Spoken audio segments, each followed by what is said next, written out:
Friends, no form is solid. They all are made up of particles. Human form, animal form, and an inanimate form, whatever form we call, they all are made up of various particles, and then gives an impression of solidity. That is our perception. Perception of solidity. But in reality it is made up of various particles, and it is therefore continuously changing form. That is why our forms, you don't have to go to some distance or read in books or to understand the impermanence of the form. Look in the mirror. Go and look in the mirror. Mirror will show you some wrinkles on your face, some grey hair on your face, on your head, sometimes no hair at all, sometimes more salt and more pepper. So you don't need to learn it from books. This form has been changing from the moment the form came into existence. And that change sometimes is called growth, sometimes called aging, depending on what you want, how you want to use it. When you are very young, you say growing. When you are in 80, 90, people say you are aging. It is only a matter of usage of words, but in reality what happens is the same thing. Baby is growing, adult is aging. Is there any difference? No difference. This is the Dhamma, the truth. Change is the truth. That is Dhamma. And this Dhamma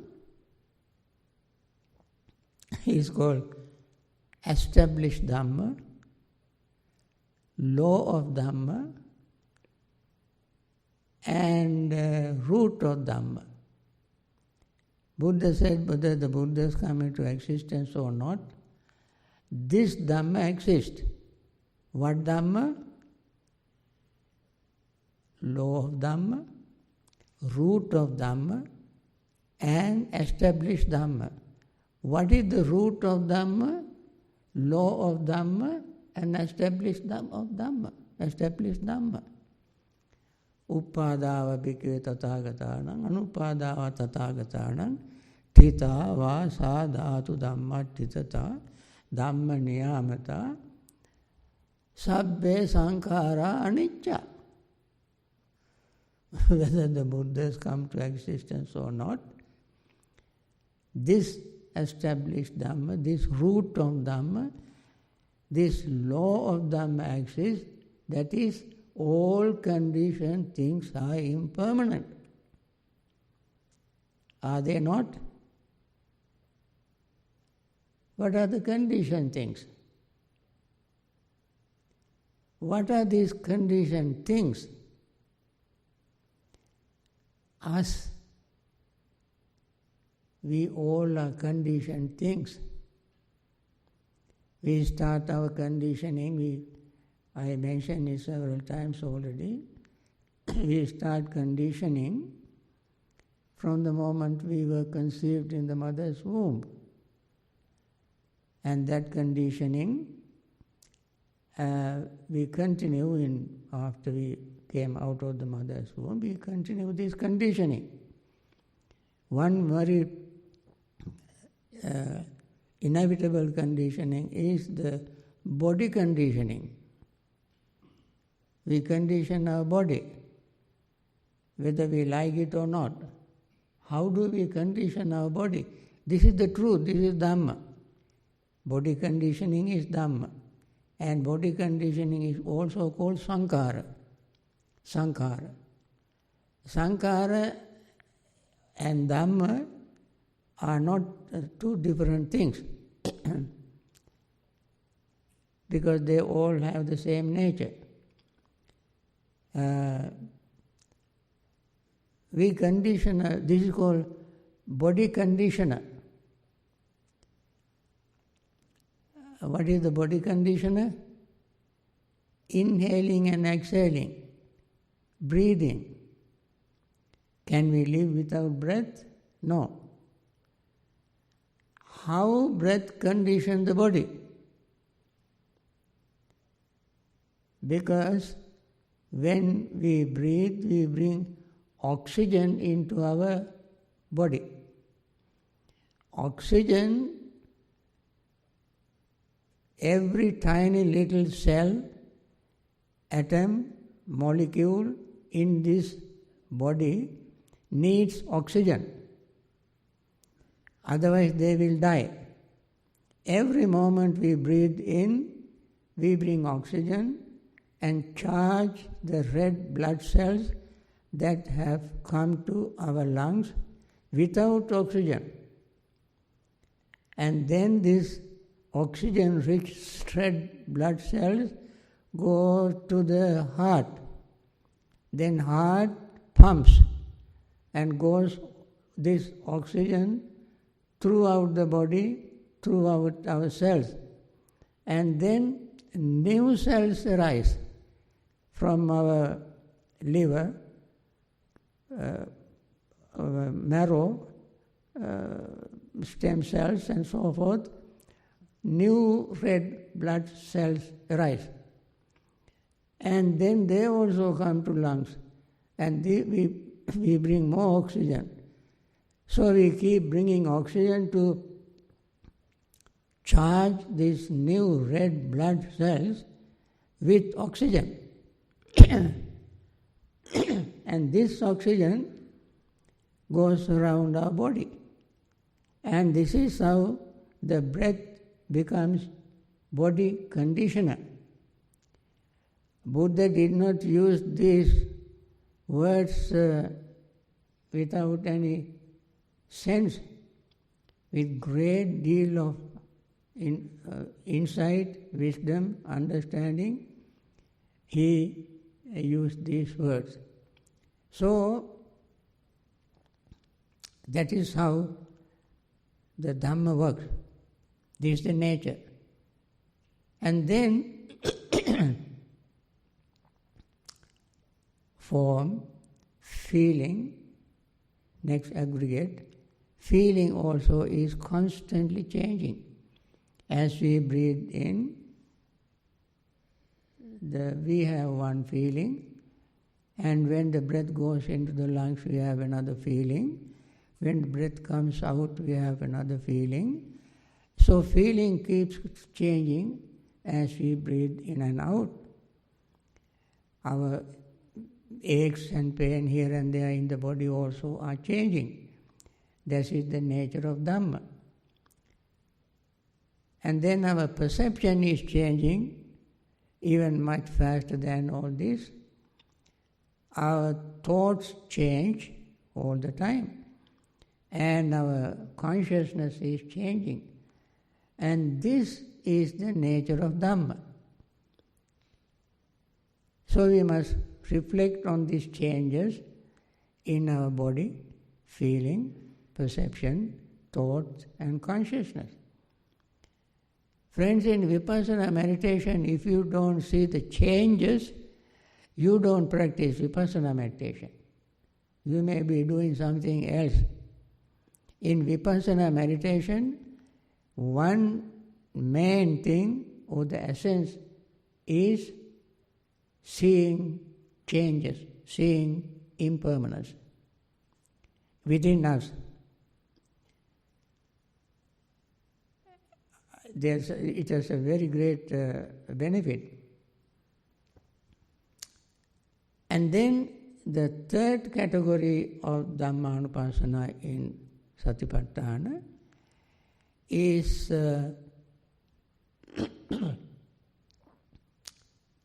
is more complicated.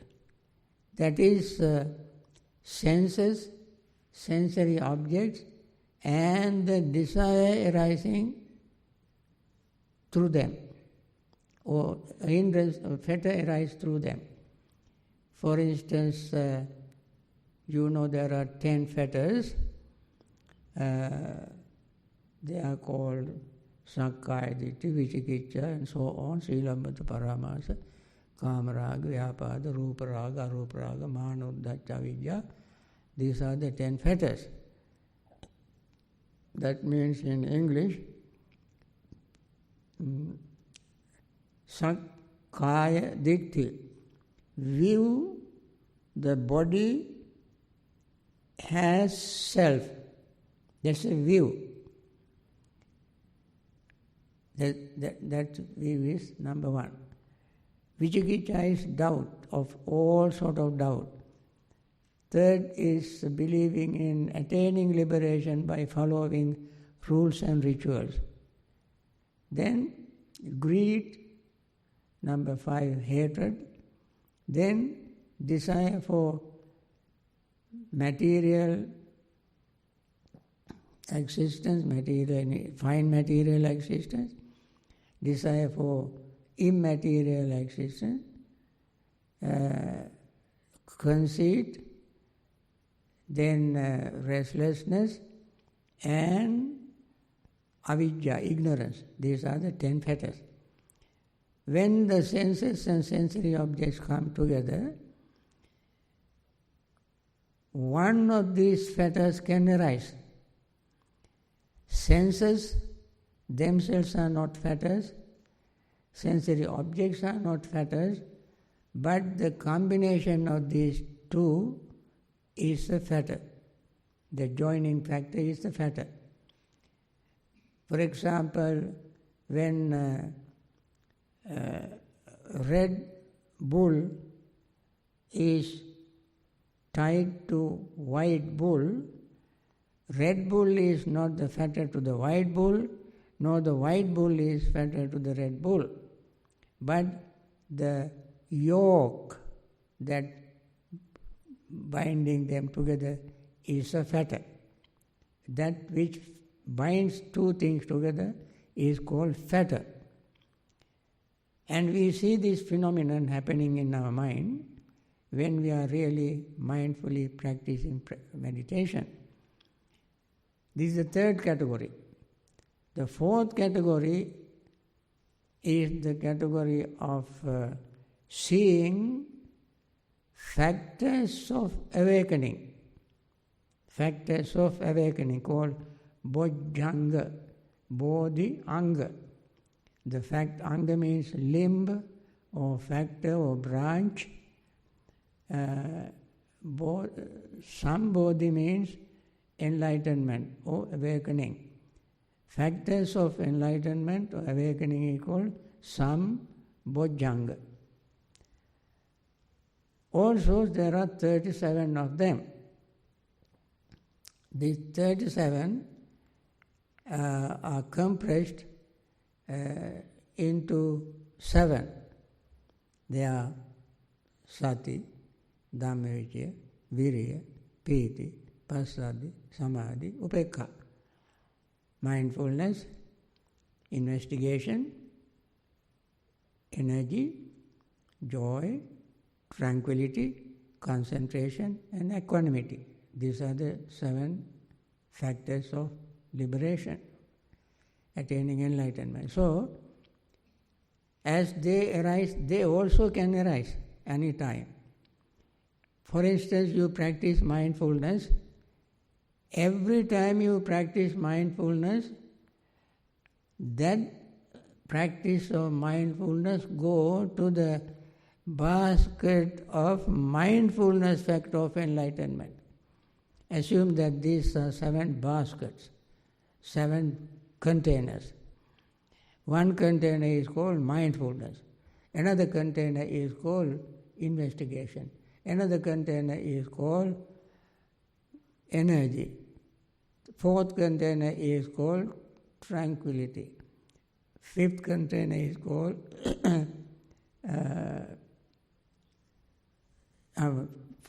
fifth control is joy, and sixth is concentration. The last basket is called equanimity. Now, anytime you practice mindfulness, even for 1 minute, you build up the factor of enlightenment. 1 minute meditation, we recommend people to do 1 minute meditation.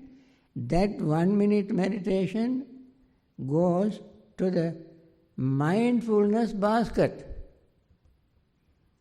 When you make effort to practice meditation, to get rid of all your unwholesome mental state and developing wholesome mental state and so on, you increase your effort, and that effort, whenever you do, not any other physical effort or do effort to various things like doing business, but any effort you make to improve your mind in spiritual path, the following the Dhamma, that effort goes to that effort basket. That is how,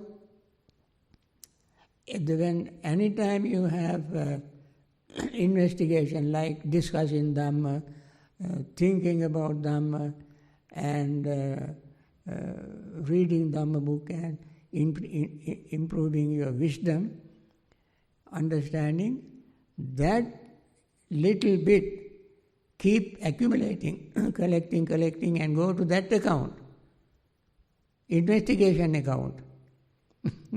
I use these mundane terms. So there are 7 baskets or 7 accounts if you are an accountant. So whenever you practice effort, spiritual effort to prevent, effort to overcome, effort to introduce, effort to cultivate and so forth, 4 types of effort. Anytime you practice effort, that practice of effort goes to the effort account. So eventually you build up these 7 accounts called 7 factors of enlightenment. Name is different, but the practice is wonderful. So you don't have to practice mindfulness, only mindfulness all the time, but anytime you practice mindfulness, that goes there. This is how you build up. Then the last category, the 5th category, is the 4 Noble Truths. The 4 Noble Truths also, first is suffering. I said at the very beginning, whenever you get angry, suffering arises. So you see how suffering arises. You don't ask me, you don't tell Buddhism is suffering, talking about pessimism. You don't talk about Buddhism. You look at yourself, do I suffer when I get angry? You don't have to have the Buddha to come to tell you are having suffering. You don't have to be a Buddhist to understand suffering. You have a Christian, Hindu, Muslim, Jew, even without any religion. Whoever gets angry at that moment, that person has suffering. Doesn't he? So this is how we try to learn suffering in our own mind and body. Whenever we are very friendly, very compassionate, are we happy or upset? When you are very compassionate, are you upset? No, you are very happy. I don't have to tell you that. The Buddha doesn't have to tell you that. You know that from your own experience. So, suffering and happiness, you experience yourself. And cause of suffering, what is the cause of suffering? Your anger, your greed, your jealousy, your fear, tension, causes of suffering. Because you don't know, this is called ignorance, you don't know what jealousy does to you. And you simply become jealous. That's okay. Just jealous. And keep suffering. So you can see the relationship between suffering and happiness. Suffering and cause of suffering. That is Dhamma. Then,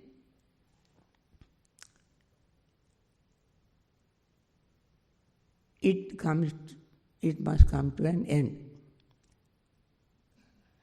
All the coming to an end of all suffering, in one word, is called Nibbana, attaining liberation. Liberation means liberation from any kind of suffering. You can make a list of suffering, all kind of suffering. You can make a list. No matter how big the list is, complete elimination of that list is attaining Nibbana or Nibbana. If you have 10% greed, you have 10% suffering. So whatever degree of greed you have, to that extent, proportionately you have suffering. When you have completely destroyed the greed and ignorance, you have no suffering, you are enlightened. Very brief. Of course, there is a way.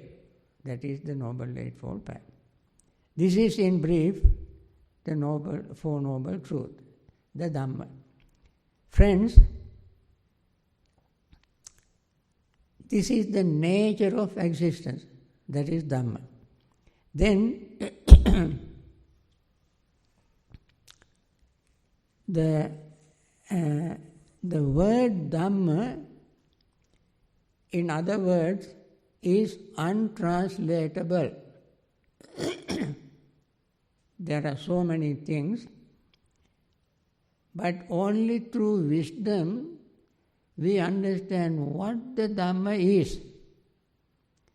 There are certain Pali words which we cannot translate into any language except using the Pali word and explaining it. That's all we can do. For instance, Sankhara. Sankhara we cannot translate into English or any other language. But when we give a few examples, you may get a glimpse of the meaning, not the full meaning. For instance, Sankhara. Also Dhamma, I said.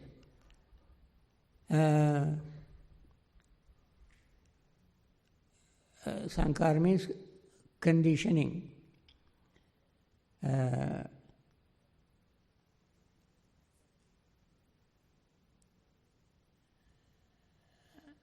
When we dress up in various ways. That dressing up to cover our nakedness, various type of things we do to cover our nakedness.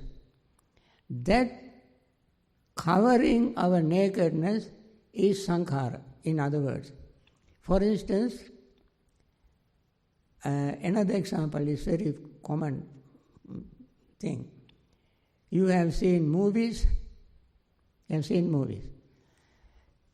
One actor put on various type of things on him and then act as a judge in one movie. And the same person put on various other things on his body and act as a thief, robber. The same person put on various other things on his body and act like a Buddhist monk. All he has to do is to cover the body in various ways. If he has hair, he shave it and put on various. All these decorations we call conditioning or sankhara. So one time you use this as a table, another time we take all these things and make into a chair. So the material is the same, we take them and change the chair shape, and usage we change. And this changing into one thing into another thing is called sankhara. That means something conditioned to appear something else is sankhara. So in Pali, the word sankhara we understand to some extent better than any other any translation in any language.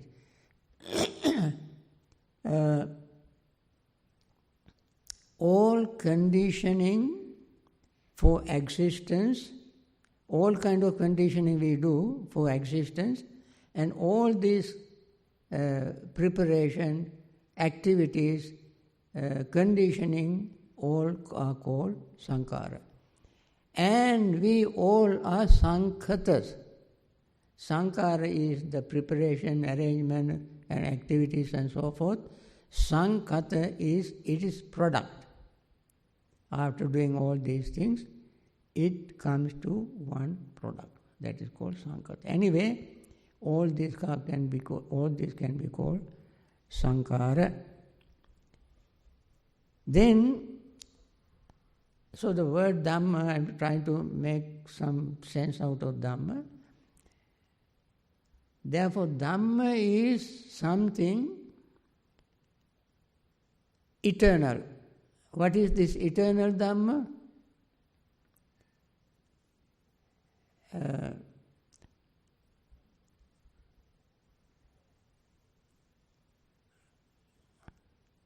Very beautiful stanza is there in Pali. I tell you the stanza and try to tell the meaning. Nahi verena verani sammanti the kudachanam averenacha sammanti esa dhammo sanantano. Anger will not be appeased by anger. Anger can be appeased by not getting angry. This is an eternal Dhamma. This is an eternal Dhamma. That means this phenomenon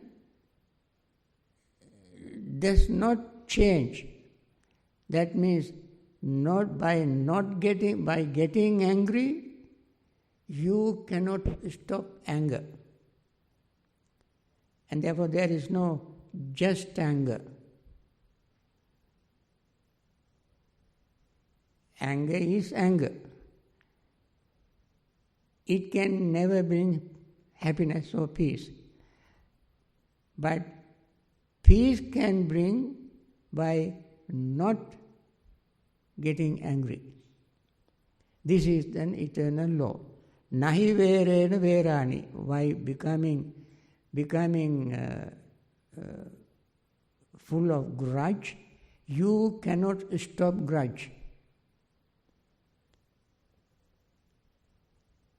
Nahi verena verani sammanti iti kudachana. Averene cha sammanti. By not having grudge, you can stop the grudge.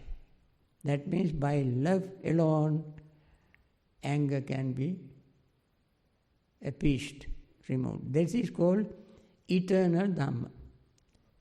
And that is something. Another thing is, Dhamma is always fresh. Buddha has given a beautiful simile. Everybody, most Theravada people coming from Theravada tradition, remember Ratana Sutta. Ratana Sutta. In Ratana Sutta there is one sentence, one stanza, it's called Vanapagumbe yata pussitagge gimmanamase patamasmin gimme tatupaman dhammavarangadesai nibbanagamem paramangitaya. In this book you can see that stanza. I read it for you. Page 40. Okay.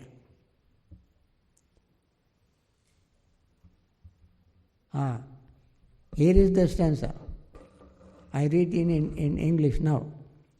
Like woodland grow in blossom in the first heat of summer, so is the most excellent Dhamma that he taught, leading to Nibbana, the highest good. So, the Dhamma is all like compared to like woodland grows in blossom in the first heat of summer. That means in the spring,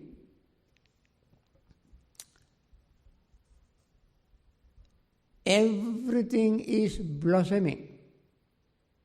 Flowers, everything is fresh. Fresh leaves, fresh flowers, fresh little baby animals, the insects and so forth are always active in spring. Dhamma is like that, always fresh.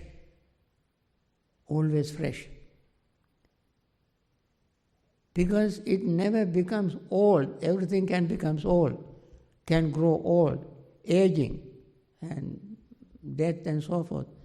Dhamma never becomes old. They will never become stale. They will never become distasteful. It is always fresh. That is the Dhamma Buddha taught. Then, I must say one thing before I end it. Dhamma pi bhikkhave pahatabba pageva Dhamma. But don't cling to Dhamma. Use the Dhamma and let it go. That is a wonderful message. Even though Dhamma is so fresh, so wonderful, don't cling to Dhamma. Buddha gave very beautiful similes. One is the simile of raft in Alagaddupa Sutta in Majjhima Nikaya, raft. Another simile in, I don't remember the place. That means when you use a raft to cross a body of water, after crossing the body of water, what would you do with the raft? You carry on the shoulder? No. You leave it behind for anybody else to use. You go free. Another simile is the same thing. You want to cross a flooded river and there is no boat, but there is a rope, the vine hanging from a tree. You hold on to the vine and swing and go to the other side. When you go to the other side, what do you do with the vine, with the rope? If you don't let it go, you will come back to the Same place we have started. Dhamma is like that, like a rope or boat or climb a ladder. When you climb a ladder, you hold on to one rung and step on the other rung. If you want to step onto the next rung, you got to let go of the one you are holding. Dhamma is like that. No matter how beautiful, how wonderful Dhamma is, don't cling to it. If you cling to Dhamma, you will end up as a fanatics, religious fanatics, and fight with others. With this, friend, I want to conclude today's Dhamma talk, and I will be back again at 5 o'clock to answer your questions. And then please write your questions in a legible hand and short question. Don't take one page and write 10 questions, one person. Okay? Thank you.